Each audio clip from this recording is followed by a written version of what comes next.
Hello. So, got some new wheels for this car. I've been wanting new wheels because I think these are not bad, but they can be a better look. So, when I go to a marketplace, these wheels popped up out of nowhere and boom! My first set of RPF ones. And they're like the best color ever. I'm glad I got the hyper gunmetal whatever. They are so freaking cool. So good thing is the 17s. I want to run 17 because 16s, they don't look bad, but I want a little bigger. 15s, no, it's just too damn small. I want to move up to 17. So good thing is these look beautiful and these are like a good spec, but I think they're a little too big. These are 17 by 9, and then other two are 17 by 9.5. I think they might be too big. I'm not sure. So we're gonna test fit them. Also, these are 5 by 114. They're 4 by 100. I will be converting these to 5 lug. It's the typical Honda thing to do. But before I do all that stuff, I'm gonna test fit them, see how they look. I'm pretty sure I'm gonna love it. So let's jack it up, take these wheels off. These rotors are pretty screwed up. We got a flap disc, an angle grinder. Let's put it to work. Look how sick this is. Alright, safety. So, I test fitted the wheel. I love them. I like how they look. So today I'm gonna try to do the conversion. So here's what you wanna do. So these, I have some spindle. These are off of an EP3 Civic Si with the 5 lug. This is the exact same thing as an RSX base model. You can also do the Type S, but the difference between the Type S is it has a bigger caliper and a bigger rotor. That's pretty much it. So this one, it's basically the same knuckle anyway as an 04 Civic. Only difference is it just has this 5 lug hub on it. Reason most people just get the spindle is because these are pressed in, and pressing them out and pressing them in, it can be a nightmare. So people just buy the whole swap. But if you look, this is a regular 04 Honda Civic front rotor with the 4 lugs. Here we have a 5 lug, which is for an RSX or an EP3 Civic Si. It's the exact same size. Like same width and everything. Same size. So that means you can still use the same calipers on your Civic. So for me, I'm literally only swapping out the rotors. So you can get away with only swapping an RSX rotor. So if you're doing a 5 lug conversion, all you need to do really is, the cheapest way would be like just swapping out the hub and getting new rotors. Swapping those. But if you could, to get the whole spindle with the hub, and get an RSX rotor, and it'll work perfectly fine. But that's basically what I'm doing. These were very rusty. I cleaned them out. Taking these on and off is pretty damn easy. So we're gonna swap it over. First thing first, take off wheel. Once wheel is removed, you can start undoing the caliper. So remove these bolts at probably 17. Once caliper is out of the way, next thing I'm gonna do is, so get that cotter pin off and break that nut loose. There you go. Once you get that nice, loose and ready, loosen the axle nut, pop that dent out, and then just take the nut out. Hello. A couple days later, I screwed up. I didn't have this size. I didn't have that axle nut. It's a big boy. So if you don't have that big ass axle, they rent these out at Advanced Auto Parts. So the size is gonna be a 32. Get your impact. You're gonna want an impact. Knock it loose. Okay, and last step is get your ball joint tool. You could hammer this a bunch of times and it'll get undone. Or I have an extra crown nut that got ruined. This ball joint tool can ruin crown nuts, so you can put on backwards, you know. Undo the lower ball joint. Get these loose already. These are ready to go. I'm gonna be taking off the whole front spindle. If you already had like the lower control arm and all that, you could do it. I don't want to swap the entire control arm because this can be a pain in the ass, and I just don't feel like undoing all that. It looks annoying. So just the front spindle is coming off. Oh my goodness. Oh, and I think time to do it again. Holy crap. Hey, a lot of tension on that. So we can take out the 2 big bolts. All right, those are out. Okay, that's 3. You might want to hit that a little. Alright, so get yourself a pry bar, of course. And the axle's popping out mostly from here. I just loosen it from the back. Pop this axle out. You can hit this with a hammer slightly or put like a piece of wood on here and hammer it. Or look back here, put your pry bar on this axle part and hammer it. Alright, boys and girls.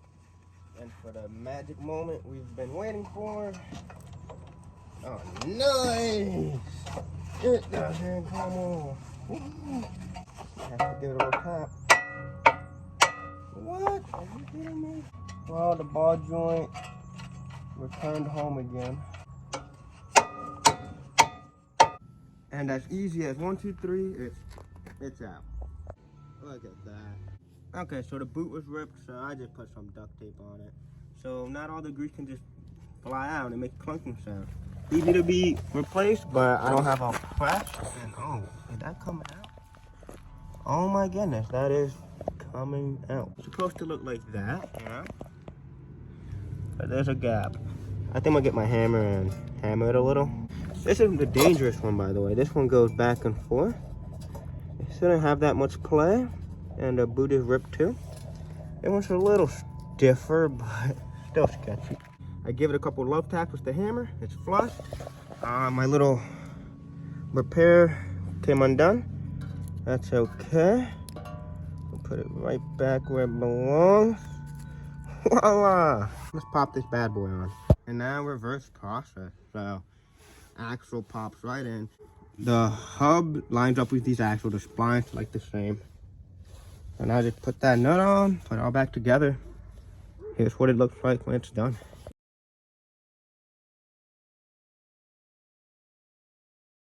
Since the ball joint is so loose, I'm gonna put a jack here, lower it, and then it'll put a lot of pressure onto it'll put some pressure on the ball joint so it can lock into place, and that spindle shouldn't be able to spin, so that I can tighten it. Here's what I'm talking about. Lowered the jack, there's a lot of tension on here. Now a lot of weight is on the ball joint. This can't, yeah, it doesn't spin, so now I can tighten it. There you go. Now I can put like a little paper clip or something in the hole, and it shouldn't get loose. So this nut, I grinded it down because it was too messed up. I put a flap disc and basically sanded it with 120 or something like that. But now the threads won't mess up these threads. So pop it in and we're done. And there you go, pretty spot on. Honestly, that's fine. There's no indents on there and stuff. So now all I gotta do is just come here and make sure that, you know, this is lined up with that. And it should be fine. So we got it mocked up. Caliper's missing the pad and these not even tightened. But I want to test fit the new wheel. I'm putting the 9.5 up here. Let's see how it goes. It feels crazy to have a different wheel or a 5-lug wheel on this. And inspecting it, looks a little scary, but hey, let's drop it. Oh, shoot. Well, I probably destroyed that fender. But yeah, as you can see, it doesn't fit at all. Wow. But it might fit if I put a way skinnier tires and a bit of camber. Damn, that sucks. I mean, it looks cool. I can't believe I just dropped it. Fender isn't too, oh yeah, Fender's okay. If you look at it. Nothing, no casualties, but it doesn't fit. That sucks. Hey, so the 9.5 work. That's good. You see that? They fit beautiful. Just the 9.5, they poke out way too damn much. They're a little deep. So I'm freaking hoping that's why they didn't work. But oh my goodness. I was worried because I was like, wow, I really have to put it back to 4-lug or something. I ate my damn daily. But hey, the 9s work perfect. Like, that is beautiful ass fitment. Yeah, it's gonna rub a shit ton. It's definitely gonna destroy my fender liner. I won't have a fender liner, but I'll take that as a win. This looks freaking sick. I love how 17s look. But I think I need a smaller tire. Time to jack it up and put the 16 in the back so I can have good wheels. But for now, here's how it looks with CR Kais and RPF ones. What a look. Boom. Caliper is fully on. All is treated. Painted the calipers more black. Painted the rotors a little more black so it can look a little cleaner. 16s are in the rears. Let's see what happens when we drop it. Front fit like money. That sounds scary. Rears are nice. Will my jack be able to come off? Nope. This car is just too low sometimes. Love it, I love it, I love it. A bit of a difference. But this is a good freaking look. Alright, so it rubs bad. But it looks freaking sick. Now we're gonna do this side. I'm not gonna film it. You should know how to do it. It's very simple. Literally, to do this swap, you just need the front spindle from a RSX or an EP3 SI with the 5 lugs, and literally just the like the knuckle and the hub mounted to it. And you can still use your same calipers, but also you need to do different rotors. You gotta do the 5 lug rotors. So I'm gonna do this one on off camera. It's probably gonna be dark by the time I'm done. Okay, update. Other side was a lot faster. This side was a lot faster because I knew exactly what I was doing and I didn't film it. So this took between 40 minutes to like an hour. Wasn't too bad, really. It's just taking apart a puzzle, putting it back together. And the polished lip is only because it was repaired. Had a lot of curb rash and somebody decided to fix it all up or bend it back into place.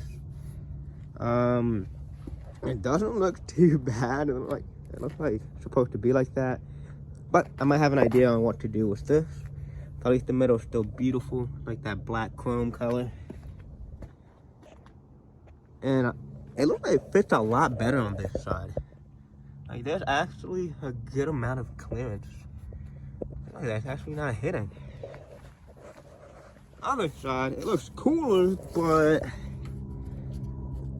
that looks like it's gonna rip off. Something bad's gonna happen here.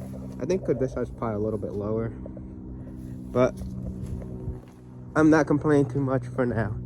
I love how it looks, love how it came out. That's the 5 lug conversion for the fronts.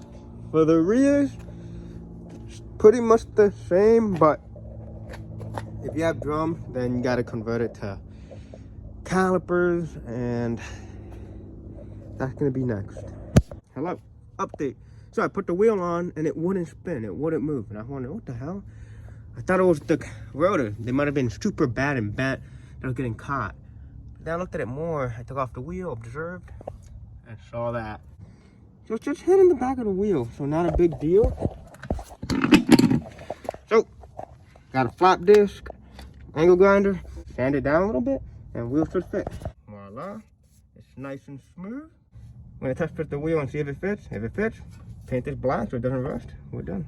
And we're still hitting. You can see a little mark right here. So I'll just keep grinding away until it's fixed. Update. It's been a whole day later and I chopped the piss out of it. It's actually scary because I'm now cutting into the shock. And I kind of want this thing to explode in my face. There's not many options. It sucks. And I even put a little spacer on that, like 5 mil spacer. it still hits. I don't get why the other side fits well and this one doesn't. This sucks.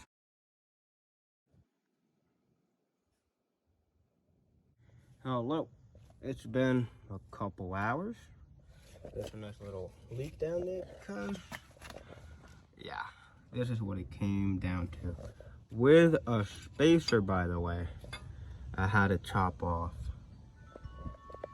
so much. Honestly, this is scary to me. This is very dangerous. I don't recommend this whatsoever. You want to be safe, you should weld a plate on the other side. More structural support because it's missing like a quarter of a shock. I don't like this at all, but this is temporary. I don't know why. The other side fits so perfect. This one does not. So I might have a different shock on these. I don't know, but this is sketchy to me. I don't like it. It will change eventually. For now, there's a temporary fix. I had to hit the center with a chisel. I had to make a hole. Oh, by the way, when you make a hole in it, it doesn't explode or anything. It's not really high pressure. And the center, which I'm pretty sure has the nitrogen, wasn't too bad. It just sucked. The tire's actually still hitting, and the wheel hits a little, but it actually goes on. You can actually turn it. I couldn't believe it. And I also found out I have a broken sway bar end link. And I have an actual blown shock. I didn't want to do this, but what other options do I have? Look, it's still leaking. I went through 3 flap discs. I'm so tired. This is terrible. Put the wheel on and call it a day. This has kicked my ass. Wheel is on, and you turn it, still hitting. I'm pretty sure that's just the tire. I already grinded it down too much. That is terrible. But oh look, there's a good view of how it is. Nice. Lowered the car. It has a spacer on it. I know it's kind of too sunk. Something's wrong. It's not supposed to have nowhere near this much camber. I'm gonna assume it's the lower ball joint that's broken. I remember it was pretty loose. Or maybe it has to do with the fact that I chopped like a quarter of the shock. This is, I mean, it looks cool, but it's sketchy as shit. Cause it has a spacer and it's freaking sunk. This has no spacer and it's pretty damn flushed. And there's no camber.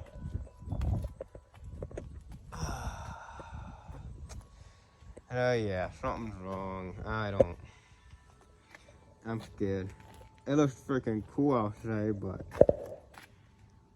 why is there so much camber? Alright, I'm gonna go for a test drive and we'll see what happens. Update! It sounds terrible. It's scraping everything everywhere. That's on this side is metal to metal.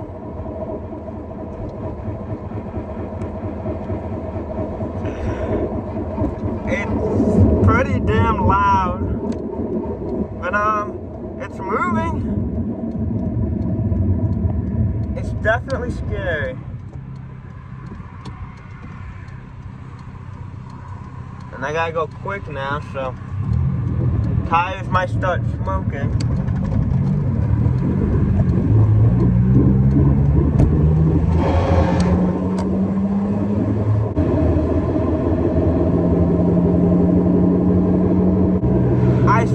It smells like burnout. It's bad. You can smell the tires burning. This is sketchy, but it looks cool.